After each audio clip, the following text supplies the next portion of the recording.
ভাবুন তো, আজ রাত পর্যন্ত সবকিছু একদম স্বাভাবিক। রাস্তা ভরা গাড়ি, আকাশে উঠছে প্লেন, শহর চলছে নিজের গতিতে।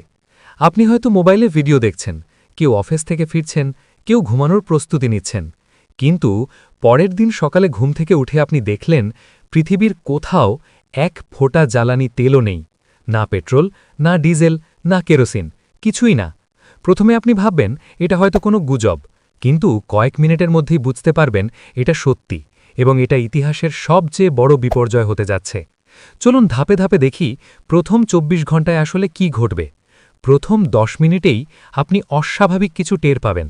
গাড়িতে বসে স্টার্ট দিতে যাবেন, কিন্তু ইঞ্জিন কোনো সাড়া দেবে না। আপনি আবার চেষ্টা করবেন, কিন্তু একই অবস্থা। আপনার আশেপাশের মানুষরাও একই সমস্যায় পড়বে। রাস্তার একটার পর একটা গাড়ি বন্ধ হয়ে যেতে থাকবে। ৩০ মিনিটের মধ্যেই বড় বড় রাস্তাগুলোতে বিশৃঙ্খলা শুরু হয়ে যাবে। গাড়িগুলো এলোনিলোভাবে দাঁড়িয়ে থাকবে, কেউ বুঝতে পারছে না কি হচ্ছে। ১ ঘণ্টার মধ্যে পুরো শহরে ভয়ঙ্কর ট্রাফিক জ্যাম তৈরি হবে। হাজার হাজার বাস, ট্রাক, প্রাইভেট কার সব রাস্তার উপর থেমে থাকবে। মানুষ প্রথমে বিরক্ত হবে, তারপর উদ্বিগ্ন, আর কিছু সময়ের মধ্যেই ভয় পেতে শুরু করবে। এদিকে আকাশে থাকা প্লেনগুলো মারাত্মক সমস্যায় পড়বে, কারণ জেট ফিউয়েল ছাড়া কোনো বিমানই বেশিক্ষণ আকাশে থাকতে পারে না। পাইলটরা দ্রুত নিকটবর্তী এয়ারপোর্টে জরুরি অবতরণের চেষ্টা করবে। কিছু প্লেন নিরাপদে নামবে, কিন্তু পরিস্থিতি হবে অত্যন্ত ঝুঁকিপূর্ণ। ২ থেকে ৩ ঘণ্টার মধ্যে শহরের স্বাভাবিক জীবন পুরোপুরি ভেঙে পড়বে। অ্যাম্বুলেন্স কল পেলেও রোগীর কাছে পৌঁছতে পারবে না। ফায়ার সার্ভিস আগুনের খবর পেলেও দেরি করবে। ভাবুন, একটা হাসপাতালে জরুরি রোগী আছে, কিন্তু অ্যাম্বুলেন্স পৌঁছতে পারছে না। পুলিশও দ্রুত কোথাও যেতে পারবে না। মানে পুরো জরুরি ব্যবস্থা ধীরে ধীরে অচল হয়ে যাবে। এদিকে শুরু হবে খাবারের সংকটের প্রথম ধাক্কা, কারণ আমরা যে খাবার খাই তার বেশিরভাগই ট্রাক দিয়ে এক জায়গা থেকে আরেক জায়গায় আসে। কিন্তু ট্রাক এখন সম্পূর্ণ বন্ধ। ৪ থেকে ৬ ঘণ্টার মধ্যে দোকানে নতুন খাবার আসা বন্ধ হয়ে যাবে। মানুষ ধীরে ধীরে দোকানে ভিড় করতে শুরু করবে। কেউ চাল কিনছে, কেউ পানি, কেউ প্রয়োজনের চেয়ে বেশি জিনিস কিনছে, কারণ সবার মনে একটাই ভয়, আগামীকাল কি হবে। ৬ থেকে ৮ ঘণ্টার মধ্যে একটা চাপা আতঙ্ক পুরো শহরে ছড়িয়ে পড়বে। মানুষ সোশ্যাল মিডিয়ায় খবর খুঁজবে, কিন্তু সঠিক তথ্য পাবে না। গুজব ছড়িয়ে পড়বে, সব শেষ, আর কিছুই ঠিক হবে না। ৮ থেকে ১২ ঘণ্টার মধ্যে পরিস্থিতি আরও খারাপ হবে। অনেক দেশে বিদ্যুৎ সরবরাহে সমস্যা শুরু হবে, কারণ কিছু পাওয়ার প্ল্যান্ট এখনও জ্বালানি তেলের ওপর নির্ভরশীল। ধীরে ধীরে কিছু এলাকায় বিদ্যুৎ চলে যাবে, রাতে শহর অন্ধকারে ডুবে যাবে, লিফট বন্ধ হয়ে যাবে, সিগন্যাল বন্ধ, রাস্তায় আলো নেই। মানুষ আরও আতঙ্কিত হয়ে পড়বে।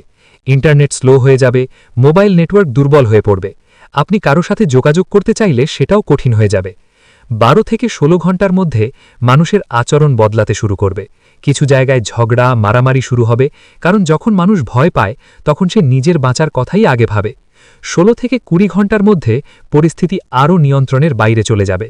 কিছু এলাকায় লুটপাট শুরু হতে পারে, কারণ যখন সিস্টেম ভেঙে পড়ে তখন আইন শৃঙ্খলাও দুর্বল হয়ে যায়।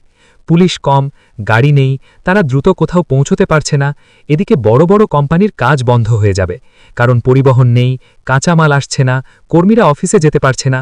২০ থেকে ২৪ ঘণ্টার মধ্যে পুরো পৃথিবীর চিত্রটাই বদলে যাবে। সুপার শপের শেলফ খালি হয়ে যাবে, পানি, খাবার সব কিছু সংকটে পড়ে যাবে। মানুষ ক্লান্ত, আতঙ্কিত এবং বিভ্রান্ত হয়ে পড়বে। বিশ্ব অর্থনীতি বড় ধাক্কা খাবে, শেয়ার মার্কেট ধসে পড়বে, আন্তর্জাতিক বাণিজ্য বন্ধ হয়ে যাবে। মাত্র ২৪ ঘণ্টার মধ্যেই মানব সভ্যতা বুঝতে পারবে জ্বালানি তেল ছাড়া আমরা কতটা অসহায়। কিন্তু একটা গুরুত্বপূর্ণ প্রশ্ন, এটা কি সত্যিই সম্ভব?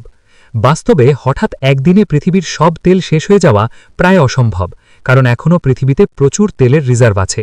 তবে সত্যিটা হলো, এই তেল একদিন না একদিন শেষ হবেই।